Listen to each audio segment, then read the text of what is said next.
February, September 10th. You can hear a lot more about me. Richard Luthmann has started a grassroots campaign for borough president, hoping that it catches fire. But don't let his signature bow tie throw you. He says he's serious about taking a proactive approach to the borough's problems. He says Hurricane Sandy demonstrates why planning is important. We've known that Midland Beach and Oakwood Beach and Cedar Grove have had terrible flooding events. Development continued. We've known that, we were a tidal wave away from disaster, and yet little was done.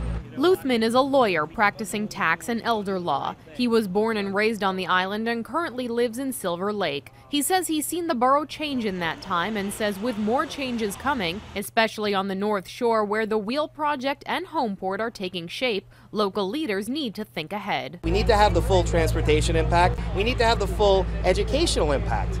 Frankly, they're talking about 900 to 1,000 new units for housing. And I haven't seen how we're going to put those seats for those students in the schools.